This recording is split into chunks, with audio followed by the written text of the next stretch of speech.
안녕하세요 여러분, 도케아미츠입니다. S&P 500이 5월 23일을 시작으로 해서 벌써 5.34%나 상승해 주었는데요. 지금 이 시점이 정말 바닥인지 아니면 앞으로 더 하락을 하게 될 것인지 등에 대해서 고민하고 계신 분들이 많을 것이라고 저는 생각합니다. 지금도 여전히 우크라이나에서는 전쟁이 일어나고 있고, 이로 인해서 원유와 같은 원자재는 물론 서플라이 체인에서의 문제가 계속해서 이어지고 있는 상태이기 때문에 어떻게 될지 제가 감히 말씀드릴 수 없으리라 생각합니다.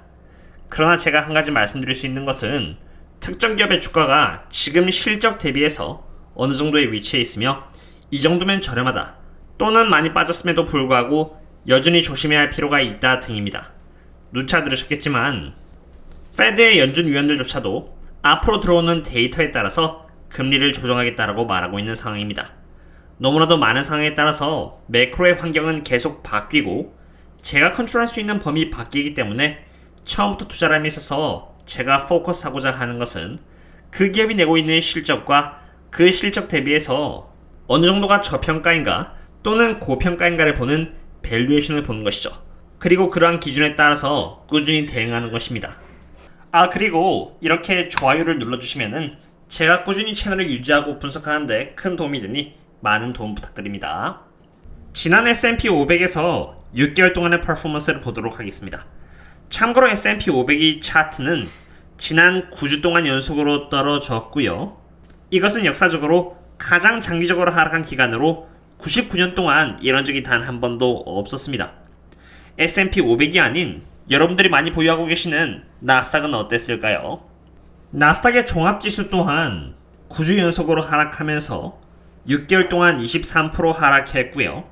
지난 20년 동안 이렇게 긴 기간 동안 하락한 적은 처음입니다. 나스닥에 있는 몇몇의 개별 주가들은 이렇게 75% 넘게 떨어졌고요. 이러한 하락세는 2000년도 버블닷컴 때를 연상시키게 할 정도입니다. 이로 인해 지금 AAII US Investor Sentiment의 Bullish Readings는 1993년 이후로 최하를 달리고 있고요. 물론 최근에 조금 오르긴 했습니다만, 그리고 여전히 Fear and Greed Index는 21을 가리키고 있습니다. 며칠 전만 해도 Fear and Greed Index가 6일 때야말로 정말 투자하기에 좋았는데 어느새 다시 22로 올라왔죠. 6에 대비해서는 많이 오른 것처럼 보이지만 22 또한 굉장히 낮은 수치입니다.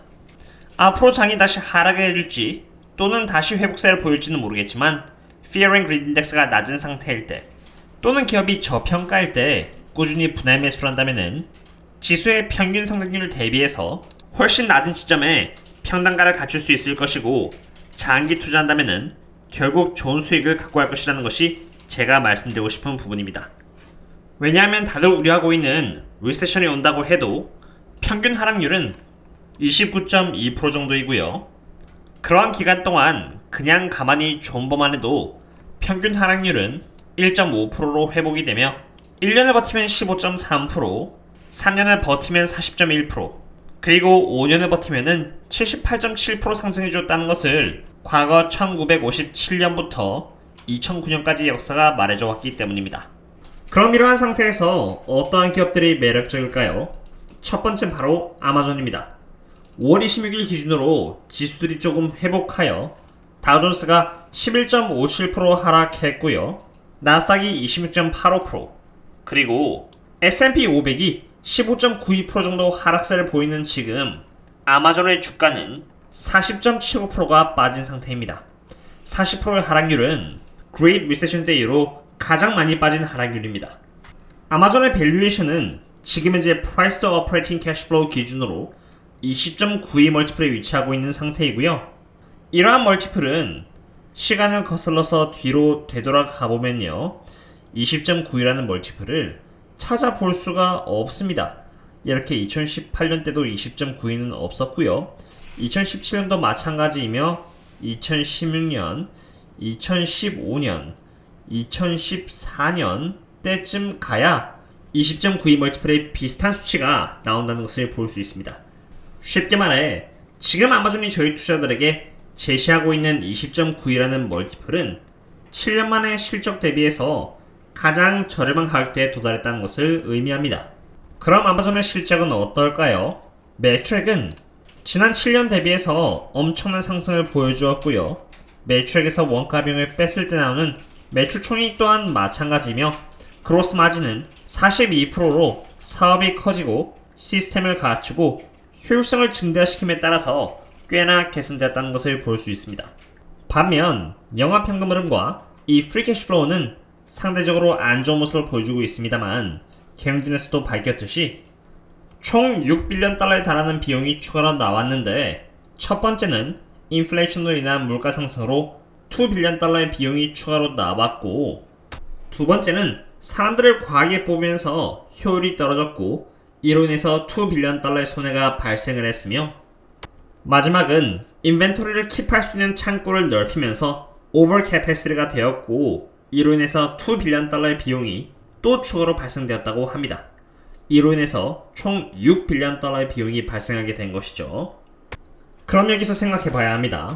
아마존의 주가가 크게 떨어진 이유 중 하나는 비록 매출액과 매출 총익 그리고 마진율은 성장했지만 아마존이 중요시 여기는 이 영업현금 흐름과 프리 캐시플로우가 많이 하락했기 때문에 이것이 주가로서 발현이 된 것이고 영업현금 흐름과 프리 캐시플로우가 마이너스가 된 이유는 6빌리언 달러라는 추가적인 비용이 발생했기 때문입니다. 다시 말해서 매출액이 적어도 지금 상태를 유지해준 상태에서 6빌리언 달러라는 비용이 그냥 한번 왔다가 지나가는 부분이라면은 아마존의 주가는 다시 회복할 수 있는 것이고요. 반대로 매출액이 줄어들고 비용은 오히려 계속 유지해주거나 상승해준다면은 주가는 앞으로도 계속 하락할 수 있겠죠. 그럼 여기서 어떠한 시나리오가 더 가능성이 있는 것일까를 생각해보고 알아보셔야 합니다. 제가 알아본 바로는 아마존의 CFO가 앞으로 캐펙스는 조금 줄여나가기로 했다는 것입니다. 지금까지 많은 투자를 했고 이런 상태에서 캐펙스를 이렇게 아래로 조절하면은 프리 캐시플로우는 다시 살아날 수 있는 힘을 얻게 됩니다.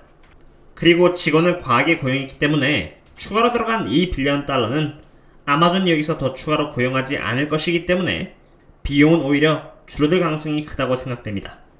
그리고 참고로 아마존 프라임데이는 3분기로 미뤄졌습니다. 여태까지 계속 아마존 프라임데이는 2분기 때 해왔지만 이번엔 3분기로 미뤄진 만큼 조금 그래도 어렵긴 하겠지만 그래도 만약 2분기 때 좋은 실적을 보여주고 3분기 때 아마존 프라임데이의 실적과 함께 2021년 3분기 대비 높은 실적을 보여주게 된다면 더할 나위 없겠죠. 아마존을 보았으니 애플을 보도록 하겠습니다. 애플은 지금 25.18이라는 PE 멀티플을 보여주고 있는 상태입니다. 애플의 경우는 2021년 때 71.04%라는 너무나 좋은 earning per share 성장률을 보여주었습니다. 이러한 성장률은 2022년에 9%, 2023년에 7.11%, 2024년에 6%로 성장률이 조금 가라앉을 것으로 예측되고 있다는 것을 보여주고 있습니다. 미래에 보여줄 성장률 대비해서 애플이 지금 보여주고 있는 이 25.18이라는 PE 멀티플은 제 기준에서는 여전히 조금 비싸다고 생각이 되기 때문에 저라면 조금 더 주가가 떨어질 때까지 기다릴 것 같습니다. 만약 애플을 들고 계시고 이번 기회에 애플의 수량을 조금 더 높여나갈 계획이셨다면 애플의 주가가 이렇게 128달러 정도 떨어졌을 때 분할 매수를 하고요. 추가로 110달러까지 떨어졌을 때 또 분할 매수를 하신다면 조금 더 안전하지 않을까 생각이 됩니다. 제가 애플의 주가가 고평가라고 생각하는 이유는 DCF 밸류에이션에서도 애플이 고평가라고 말을 하고 있기 때문인데요. 2012년부터 2015년까지 프리 캐시플로우의 성장률을 과거 2017년부터 2021년까지 성장률 평균에 기반하여 보수적으로 도출한 결과 애플의 주가는 128달러에서 115.80달러 사이가 나왔기 때문입니다.